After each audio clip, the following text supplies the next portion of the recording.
So good morning, everyone, and thank you for joining us today. It is really my pleasure to welcome you to our great and old city of Philadelphia. I want to start off by thanking the Biden-Harris administration and Secretary Buttigieg for their vision and leadership to address critical equity, safety, and climate needs through the bipartisan infrastructure deal, a once-in-a-generation investment. An infrastructure investment on this scale has been talked about for so long, but it isn't until now that the promise has been actually delivered. And that promise will reap benefits for years and decades to come, including thousands of new jobs in this region. Here in Philadelphia, we have embraced the President's challenge to use this federal investment as a once-in-a-generation opportunity to grow black and brown business. This has been one of our priorities from the beginning, as seen in our rebuild program, which is bringing transformative upgrades to our parks, recreation centers, and libraries. Also want to thank the City of Philadelphia's Vision Zero Task Force, the Office of Complete Streets, and the Streets Department for their commitment to improve Philadelphia streets, reduce traffic fatalities, and save lives. The city has been proud to work in close partnership with our federal delegation to make sure the Infrastructure Investment and Jobs Act meet the critical infrastructure needs for our city. Behind us, as you can see, the Martin Luther King Jr. Drive Bridge, which provides a key connection between the Mlk Drive and Eakins Oval, just across from the iconic Museum of Art. The Oval is the setting for dozens of special events and large concerts each year. The bridge is a critical gateway from Center City into West Fairmount Park, with sweeping views of the Art Museum, Boathouse Row. It's also a frequent route for marathons, fundraisers, walks, and other events. Last year, an inspection of the underside of the bridge found one of the connections of the steel framing to be about 75% deteriorated. As a result, we were forced to keep the bridge closed to vehicular traffic until the rehab construction is completed. Unfortunately, COVID-19 has disrupted the supply chain and driven construction costs up. If this rehabilitation project is delayed further and the bridge continues to deteriorate, the bridge may need to be closed to even non-vehicular users who rely on it to get to work, school, and for recreational purposes. Delaying this project because of lack of funding would be an enormous burden on the communities along both sides of the river and cause unnecessary economic impacts. The bipartisan infrastructure law will help ensure this project stays on track. The city has also identified over 30 capital projects to reconstruct or rehabilitate bridges that are in poor condition. The city has identified 20 Vision Zero projects, 19 bus priority projects, and numerous pedestrian and bicycle projects, and is ready to work with our state and federal partners to fund these critical improvements. The Reconnecting Communities program in particular offers the city and its residents the tools to fix the historic harm done to neighborhoods like Chinatown and Nicetown from highway construction. In a city as old and grand as Philadelphia, projects for our aging infrastructure include structures built as far back as the early 1800s, representing some of the city's oldest existing constructions. Now, thanks to the bipartisan infrastructure deal, our country will finally be able to transform rail, roads, bridges, and public transit. We're excited and ready to build back better Philadelphia and all across our country. With that, I'd like to introduce Secretary Yasmin Gramian from the Pennsylvania Department of Transportation.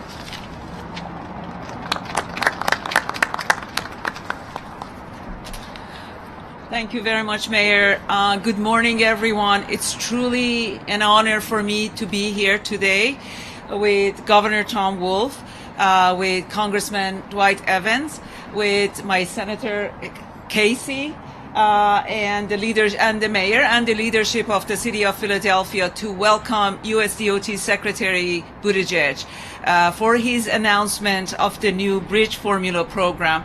And we're very excited to hear about the details of it.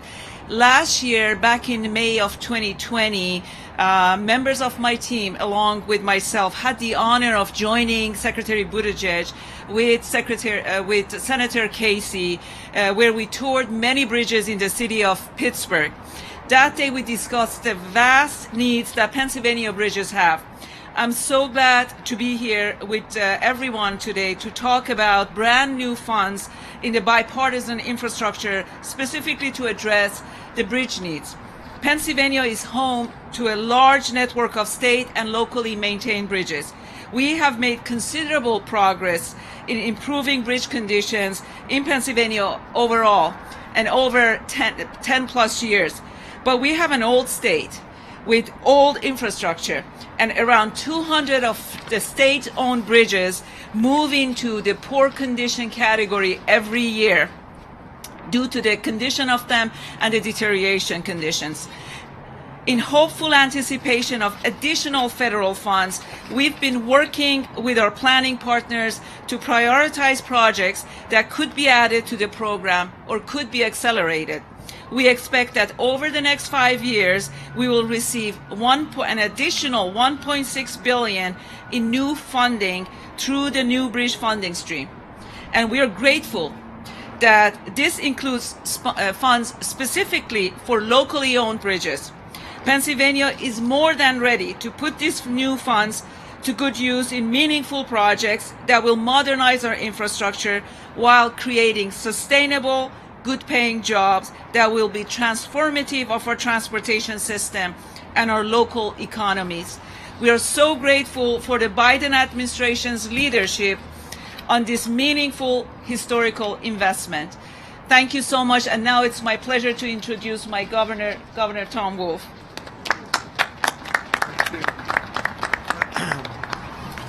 So, Secretary Buttigieg, it was okay that she announced $1.6 billion, right? Didn't steal any of your thunder. We checked beforehand, so that number is already out there. But like you, it's great to be here. Mayor Kenny, thank you for hosting us. As the Secretary said, it is always sunny in Philadelphia. Here we are. The weather's always, it's usually warmer. Mike, good to see you again. Senator Casey and Congressman Dwight Evans, I'm proud to stand with all of you on this really important day. This is a historic investment for Pennsylvania and for our nation. The Infrastructure Investment Improvement and Jobs Act is a big, big, big deal. As I think the mayor said, efforts have been made before, but this has been a long time coming. It used to be that infrastructure was something that really didn't cause too much anxiety. It's something that sort of breezed through on a bipartisan basis. But this really took the Biden administration and some strong leadership in the Congress to make this done, get this done. Because the truth is, we do need strong bridges. It's not just this one. As the Secretary said, we have a lot of work to do in Pennsylvania. We're an old state. We have a lot of roads. We have a lot of bridges, and we really need to keep building and fixing. Bridge building is a metaphor that we keep returning to over and over again, and there's a good reason for that. Bridges are the lifeline. We keep talking about infrastructure, but it's really bridges. It's stuff like this that really matters. Bridges provide safe passage, create opportunities. They expand our horizons. Our society depends on infrastructure, on these bridges, on these connections. Modern, reliable infrastructure is essential for Pennsylvania, for our businesses, for our people, for everybody. And it's necessary. I'm in the business, we're in the business of enticing people to come to Pennsylvania and stay here, and businesses, job opportunities. They're not going to come to a place where they can't get around, where they don't have bridges that they can use. So infrastructure is really important, and especially in Pennsylvania, an old state with lots of roads and bridges, lots of mountains, lots of rivers. Unfortunately, many of the bridges in Pennsylvania are like this one. They need to be fixed, and so this is really important. Here's a figure: 3,353 bridges have been determined to be in poor condition in Pennsylvania. 3,353. So our Commonwealth desperately needs assistance to repair and rebuild these crucial connectors, and the federal government has stepped up to do just that. So I am deeply thankful to President Biden, to Secretary Buttigieg, and for all the federal lawmakers, including our own Senator Casey and Congressman Evans, for stepping up to make sure that we have this appropriation for Pennsylvania. Again, we're going to get over $1.6 billion over the next 5 years from the Federal Highway Administration to help us repair. That's just for the bridges. The number is even higher than that when you get into roads and other infrastructure projects. So this is a historic investment for Pennsylvania. It's going to give us the resources we need to get back to work and keep working. It's a major investment in our Commonwealth, and it's going to help us repair and rebuild. So this is an investment. This is an investment in our future. It's really important, and I really applaud the federal government for making this happen. So now I'm going to turn things over to Congressman Dwight Evans. Thank you, Governor. The governor has done a very excellent description on the relations of the Keystone State. And it's not an accident in terms of our position that we are in the United States and the value of it. So, Mr. Secretary, you're coming to the state with a great governor and great secretary and a great United States senator that we work together. As you heard the mayor describe the need that we have in this particular district, but it's an area that we work together. And we want to thank the Biden-Harris administration for showing the kind of leadership that not just the state need, but the country need. I said to you, Mr. Secretary, you're in a rather unique position in this particular state with all these various people here working together. And especially when I heard the mention reconnecting communities. That is extremely important because, Mr. Secretary, that is the issue you know that you have mentioned when you talk about Nicetown and Chinatown and the Delaware Valley. All of that is extremely important. But mainly the collective leadership and the effort of people working together. This can't be done by ourselves, but Mr. Secretary, with the Vice President and the President of the United States, they have shown the kind of leadership that we all need in this country. So I'm glad to be a part of it, and I'd like to now turn it over to our Senator Casey. Thanks, George. Thanks very much. I'm honored to be here today to have a chance to hear from Secretary Buttigieg and to welcome him back. The operative word there is back to Pennsylvania. He's been to our state numerous times in the short time he's been Secretary of Transportation. I'll be introducing him in a moment, but I also want to commend and salute the work of this team. Mr. Mayor, Madam Secretary, Governor, Representative Evans, and so many others who make it possible for us to stand here today and to talk about tomorrow. This is a tomorrow event in a city and a people who are prepared and ready for that tomorrow. What has happened, though, over time is that, as Governor Wolf made reference to, just on bridges alone, we've had too many yesterdays because the federal government too often was not willing to do more. We basically said when it came to roads and bridges and high-speed internet and water projects and so many other things, states and our state and local communities, you've got to do it on your own. Those days are over because of the leadership of President Biden, Vice President Harris, Secretary Buttigieg, and those who voted the right way in Congress. I'm happy to announce or to remind you that our Pennsylvania congressional delegation on the Democratic side was unanimous in supporting this legislation. Not so on the other side. Just going to mention that for the record. A little footnote there. But we're grateful that we had such overwhelming support to get this bill passed through both houses of Congress. What this will mean is at a minimum for Pennsylvania, as Governor Wolf made reference to, the $1.6 billion, that works out to about $327 million just for the year that we're in right now. That is good news for the people of Philadelphia, the hardworking people of this city who go to work every day and send their tax dollars to Washington. They deserve this investment in this city, in this region, and in this Commonwealth. So we are grateful today. We are looking towards that future, and we're honored by the presence of the Secretary of Transportation, Pete Buttigieg. Thank you very much, Senator. Thank you to everybody who's joined us here. I'm so pleased to be in such distinguished company and in a place with such great leadership. Mayor, I couldn't have said it better in terms of the priorities that you set out, that it aligns so well with what's important to us as an administration: safety, climate, equity, job creation, and economic strength, getting ready for the future. Senator Casey, I want to thank you for your leadership and for being there really at every step of the process. Last time I saw you, we were still in sales mode trying to get this done. Now we are in delivery mode.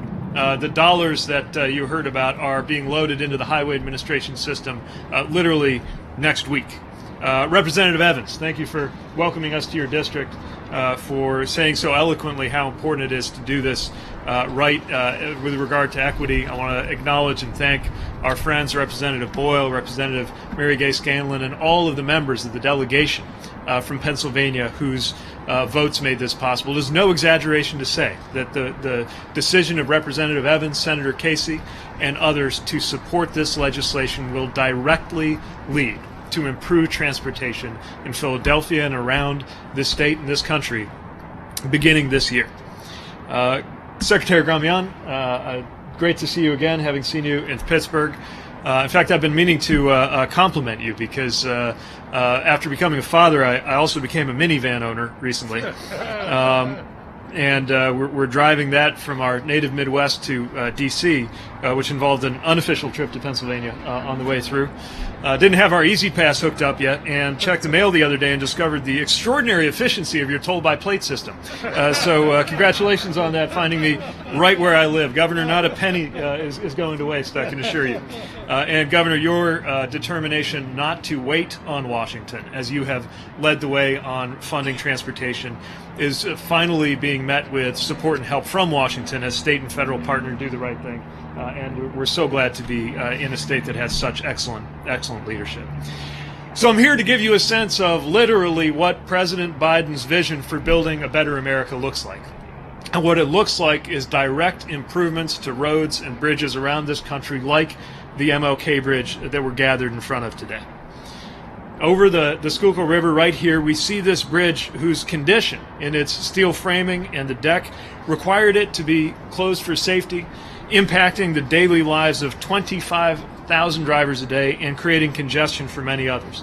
And that's just one bridge. There are more than 80 bridges in poor condition in Philadelphia alone. Some closed, some with weight restrictions that makes it harder to use them. And I'm not saying that to pick on Philadelphia in any way. In Pittsburgh, when I was with the senator, the secretary, and others, we saw nets hung under the McKees Rocks Bridge there to catch pieces of concrete that would fall off from time to time. The point is not to pick on Pennsylvania either. Across the country, there are tens of thousands of bridges in poor condition, and every day, Americans cross those bridges about 170 million times. We know that when the bridges are in good shape, they help people to get to where they need to be more safely, more efficiently, more affordably. And, I would note, that strengthens our supply chains, gets groceries to where they need to be, and keeps prices lower. When, on the other hand, bridges are in poor shape, the consequences are felt by every carpooling parent, every commuter, and every truck driver. And those delays add up to profound costs for America's families and economy. And when it gets bad enough, like we see here, bridges have to be closed entirely for safety. In Mississippi, in recent years, hundreds of bridges were closed, drying up income for small businesses whose customers couldn't reach them, causing delays for emergency vehicles needing to reach homes, and increasing costs for farmers who had to pay higher shipping costs for detours. I was able to see firsthand the harm to people and supply chains at the I-40 DeSoto Bridge in Memphis, which had to be closed for emergency repair earlier this year. And it's very clear that this is a consequence of decades of underinvestment. But America can win this century just as we won the last one. Thanks to President Biden's bipartisan infrastructure law, that's exactly what we're going to be able to do. The Bridge Formula program that we're launching today is the largest dedicated highway bridge investment since the construction of the interstate highway system itself.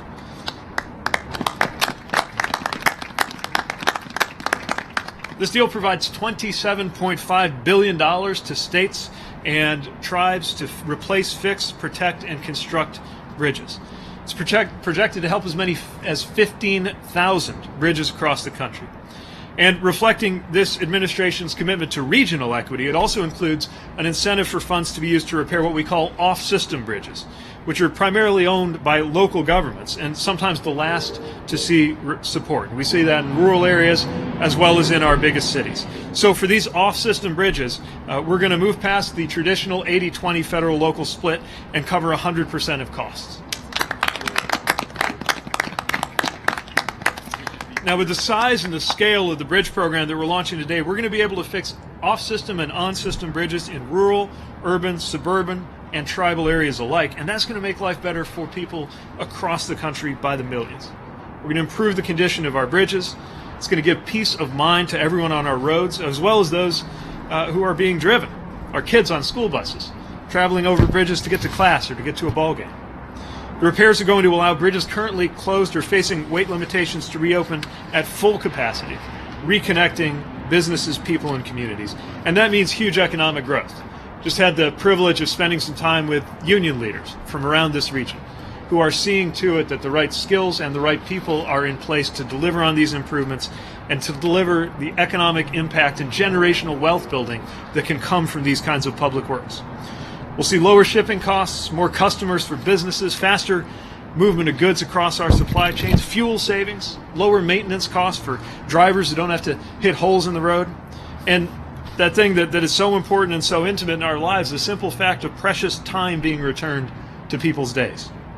The program also encourages making bridges more resilient against extreme weather. The mayor was sharing with me earlier how part of the impact on this bridge and this whole area had to do with the kinds of storms that are unfortunately becoming more frequent, more urgent, as the climate crisis in different ways touches every single community. And as part of what helps on the front end with greener transportation and more active transportation, this funding can also be used to help make bridges more safe and accessible for people who walk or bike, which, as we saw here, is something that people love to do when they have the option to do it safely. We're not just restoring everything exactly the way it used to be, we are modernizing and building a better America. And that means a whole lot of new jobs, good paying blue-collar jobs that you can raise a family on. I'll end with this.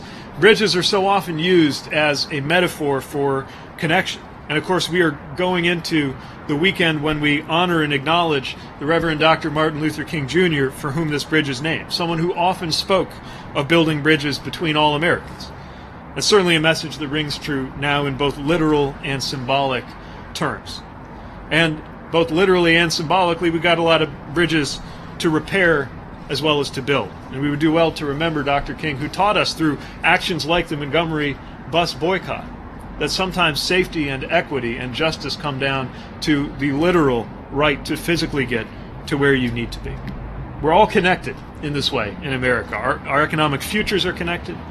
Our values are connected. The fates of our children are connected. Our safety is connected. And that is a source of strength just as much as the steel and concrete, the brick and mortar that you're going to see around the country as a consequence of this legislation. So we couldn't be more thrilled to be here today. And I believe now we have a bit of time for questions, which will be quarterbacked by my colleague in green.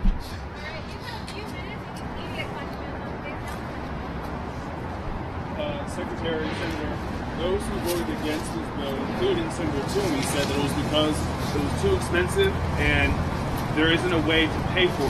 What do you say to those who voted against this bill as you're talking about the benefits of it? I'll tell you what's expensive. What's expensive is having to reroute completely because a bridge is not open to traffic. What's expensive is having to repair your car because it's hitting holes in the road, and that's adding up to hundreds of dollars in an invisible pothole tax for the average American. What's expensive is the economic consequence of allowing America to fall out of the top 10, as we have done, and allowing us to fall further and further behind in a century that will be largely defined by the competition with China. China, by the way, which is not investing trillions in their infrastructure because the Communist Party over there is populated by infrastructure nerds like me, but rather because it's such an important source of national security and economic strength. We can't afford not to make these investments. And I think that's why, though we certainly didn't have everybody on board, we had an impressive number of Republicans cross the aisle to stand with Democrats and stand with the president and get this done. I don't know if the senator has any other thoughts on that as well. I'd incorporate by reference everything the Secretary said. It would just add one thing. What is expensive is the tax bill that they jammed through the Senate in 2017 that gave enormous tax cuts for big corporations and very wealthy Americans, and they ran up the debt to do that.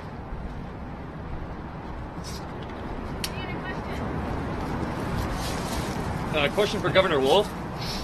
You had the plan that faced a little bit of backlash last year to toll 9 bridges across the Commonwealth. Are you still going to go forward with that plan? And if you do, what is this extra bridge funding going to go towards otherwise? Yeah, let me start by saying that we had and I'll let the Secretary speak to this too. We are looking, as they are at the federal level, as to how we're going to continue to pay for infrastructure. The old way we did that was with the fossil fuel taxes. and they're getting less and less efficient at producing money. So we have to come up with something different. I think the Secretary and I, our preference would be to have a contractor give us bridges and roads for free. But in Pennsylvania, maybe you've found it, we have not found anybody willing to do that. So we have to come up with an alternative. And the tolling of bridges is something that is an alternative. I think all of us are open to any alternative to that. But we do need to pay for these things. We do need to make these investments. Secretary. Thank you, Governor. You're absolutely right. I want to make a point about our funding gap. In Pennsylvania, we have a funding gap of $8.1 billion on an annual basis for our highway and bridge program. We are extremely grateful for the additional funds that we are receiving from the federal government. Last time that we saw an increase was back in 1993, and we are so grateful to the Biden administration and Biden and Harris administration for this new source of funding. But it's $8.1 billion that is the funding needs. And this funding that's coming to the state for the bridge program as well as the highway program is going to be $4 billion over a period of 5 years. We're very grateful for that, but it's, we still have a huge need, and we need to figure out all approaches to addressing the transportation needs that we have in Pennsylvania. Obviously, tolling is one. The tolling that's being used to pay for those bridges is actually going to help with the other programs in the state.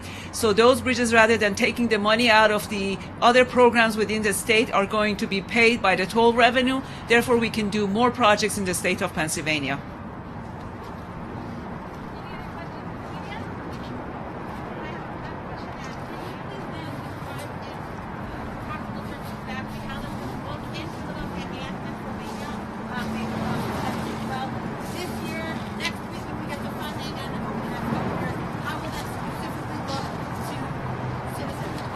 So what you're going to begin to notice is both upgrades and new improvements to the infrastructure of this country. That's true as we're celebrating today with bridges. It's also going to be true at roads, ports, airports, pretty much everything that touches transportation in America. Now, some of the programs that we're creating are whole new programs. Others, existing formulas, allow us to flow those dollars right away. And that's one of the reasons why we've been able to move so quickly on the bridge piece. Now, this is also going to be a mix of things that you're going to see going into the ground right away. I mean, again, dollars can be obligated as early as next week based on this funding. Other things that are really about not so much getting through next month or next quarter, not just shovel-ready projects, but shovel-worthy projects that are going to define how the 2020s are remembered for the rest of our lives, because we're really building infrastructure for American competitiveness in the 21st century. Now, we don't sit around in Washington and decide where all the dollars ought to go, what is best for the community. We look to the leadership of the governor's administration, the mayor, and others on the ground to make those decisions. The answers don't all have to come from Washington, but more of the money should. And that's exactly what we're doing with this commitment in the bridge program, with over $1 billion headed to Pennsylvania alone. Thanks so much for joining, and appreciate the chance to be with you. All right, good stuff.